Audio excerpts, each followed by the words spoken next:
আসসালামু আলাইকুম প্রিয় শিক্ষার্থী বন্ধুরা, আশা করি তোমরা সবাই ভালো আছো। আজকে আমি তোমাদের সপ্তম শ্রেণী গণিতের প্রথম অধ্যায় মূলত অমূলদ সংখ্যা এই অধ্যায়টির অনুশীলনী হচ্ছে 1.2। 1.2 এর প্রথম যে অঙ্কটা 1 নম্বর অঙ্কটা, সে 1 নম্বর অঙ্কটি করব। তো এই অঙ্কগুলো হচ্ছে সংক্ষিপ্ত প্রশ্ন উত্তর। এই পৃষ্ঠায় অর্থাৎ 15 পৃষ্ঠায় যে প্রশ্নগুলো আছে এগুলো হচ্ছে সংক্ষিপ্ত প্রশ্ন। তো যাই হোক, চলো আমরা দেখি এখানে কি বলা হয়েছে। এখানে যে সংখ্যাটা দেওয়া আছে এর ভগ্নাংশ, এর বর্গমূল কত। এখানে আমাদের 4টি অপশন আছে, যে কোনো একটি হবে, ঠিক আছে। তো প্রথমে আমরা কি করব, উপরে অর্থাৎ ভগ্নাংশের উপরে লব যে আছে এর বর্গমূলটা আমরা রাফ করে দেখি, চলো কি হয়। বর্গমূল যেহেতু করতে হবে তাহলে আমি বর্গমূল বার দিয়ে নিলাম।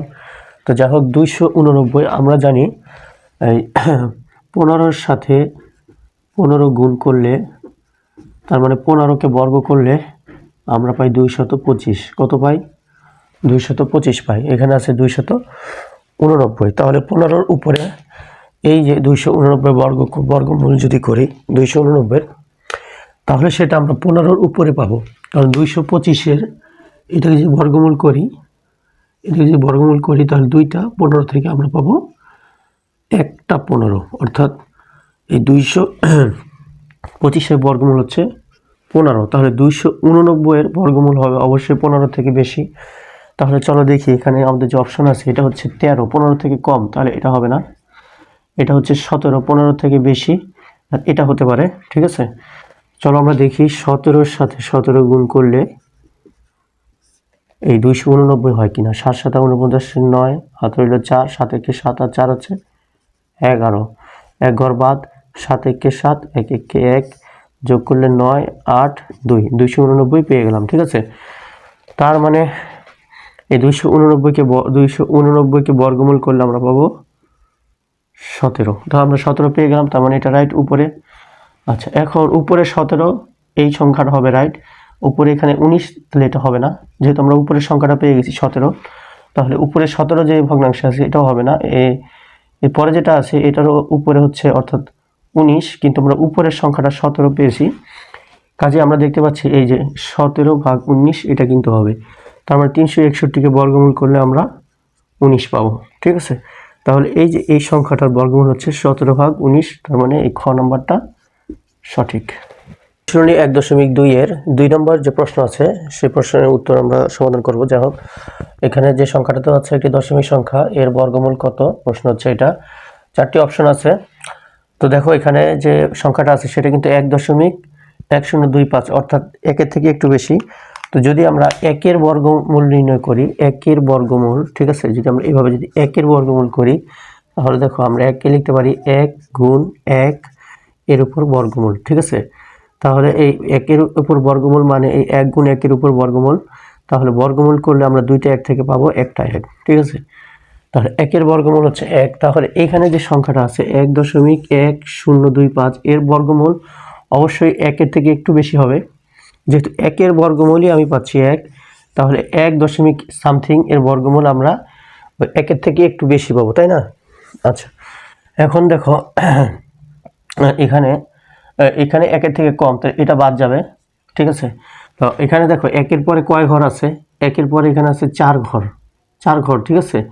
4 ঘর তার মানে হচ্ছে 2 জোড়া, তার মানে হচ্ছে 2 জোড়া। তার মানে আমাদের একটু মনে রাখতে হবে, আমরা ফলাফলে এই 1-এর পরে 2 ঘর পাবো। ফলাফলে 1-এর পরে 2 ঘর পাবো। তো এখানে ফলাফলে 1-এর পরে 1 ঘর, এখানে 3 ঘর, এখানে হচ্ছে 2 ঘর। তাহলে আমাদের এই যে ফলাফলে এই গ নম্বরটা হচ্ছে সঠিক উত্তর, ঠিক আছে। সংখ্যাটা যদি আমরা বর্গমূল করি তাও আমরা কিন্তু এই যে গয়ের যে অ্যান্সারটা 1.05 এটাই পাবো। চলো দেখি আমরা বর্গমূল করি 1.1025। তাহলে ডান দিক থেকে 2টা করে অঙ্ক নিব, জোড়া করব, ঠিক আছে। তো এখানে আমি 1 লিখলাম, 1-এর বর্গ মানে 1 গুণ 1, তার মানে 1 গুণ 1 সমান 1, বিয়োগ করলে 0, বামে 0 লেখার দরকার নেই। এরপর হচ্ছে দশমিক, পরের সংখ্যা নামানোর আগে এখানে দশমিক দিয়ে নামাতে হবে। দশমিক দিয়ে আমি 10 নামাইলাম, বাম দিকে দাগ দিলাম। 1-এর ডাবল এখানে লিখতে হবে, 1-এর ডাবল হচ্ছে 2, ঠিক আছে। তো এখানে যদি আমি 1 বসাই, এখানে 1 বসাইতে হবে। তাহলে 21-এর সাথে 1 গুণ করলে হবে 21, যা 10-এর থেকে বড়। তাহলে 21 এখানে লেখা যাবে না, 1ও লেখা যাবে না, এখানে 1 লেখা যাবে না, 1-এর থেকে ছোট 0 লিখতে হবে। এখানে 0 লিখলে এখানেও 0, 20-কে 0 দিয়ে গুণ করলে 0, বিয়োগ করলে 10, ঠিক আছে। বিয়োগ করলে 10, পরবর্তী সংখ্যা হচ্ছে 25, নামাইলাম, 10-এর ডাবল হচ্ছে 20, ঠিক আছে। তো এখন এখানে যদি আমি 5 লিখি তাহলে এখানে ভাগফলে 5 লিখতে হবে। তখন 5 দিয়ে 205কে গুণ করে আমরা দেখি 1025 হয় কিনা। 5 5 25-এর 5 হাতে হলো 2, 5 আর 0 গুণ করলে 0, হাতের 2 বসাইলাম, 5 দুগুণা 10, বিয়োগ করলে 0, ভাগফল 1.05, তার মানে 1.05 এটাই হচ্ছে সঠিক। আচ্ছা, অর্থাৎ অনুশীলনী 1.2-এর 3 নম্বর অঙ্কটি হচ্ছে একটি মূল সংখ্যা হলো, এখানে 1 2 3 তিনটা সংখ্যা দিছে এবং বলছে নিচের কোনটি সঠিক, ঠিক আছে। তো যাই হোক, এখানে 0, প্রথম হচ্ছে 0, 0 আমরা জানি একটি মূল সংখ্যা। এরপর 5, 5 মানে হচ্ছে 1 2 3 4, এগুলো হচ্ছে স্বাভাবিক সংখ্যা, এই স্বাভাবিক সংখ্যা হচ্ছে মূল সংখ্যা। এরপরে 3 নম্বর হচ্ছে ভগ্নাংশ, ভগ্নাংশ আমরা জানি একটি মূলদ সংখ্যা, তার মানে 0 5 এবং এই যে ভগ্নাংশ 5/2 আছে, সবগুলোই মূলদ সংখ্যা, ঠিক আছে।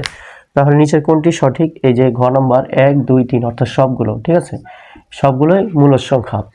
আর অমূলদ সংখ্যা কোনগুলো? অমূলদ সংখ্যা হচ্ছে যেগুলো পূর্ণবর্গ নয়, যেমন 2 পূর্ণবর্গ নয়, ঠিক আছে, কারণ 1 গুণ 1 সমান হচ্ছে 1, 2 গুণ 2 সমান হচ্ছে 4, 1-এর পরে 4 হচ্ছে পূর্ণবর্গ, তাহলে 1-এর থেকে 4-এর মাঝখানে আছে 2, পূর্ণবর্গ নয়, 3, এটাও পূর্ণবর্গ নয়। এই ধরনের পূর্ণবর্গ নয়, এই ধরনের সংখ্যার উপর বর্গমূল হইলেই সেটা হবে অমূলদ, ঠিক আছে, সেটা হবে অমূলদ, ঠিক আছে। তাহলে এই 3 নম্বরের অ্যান্সার পাচ্ছি আমরা ঘ, এটা, ঠিক আছে, 1 2 3।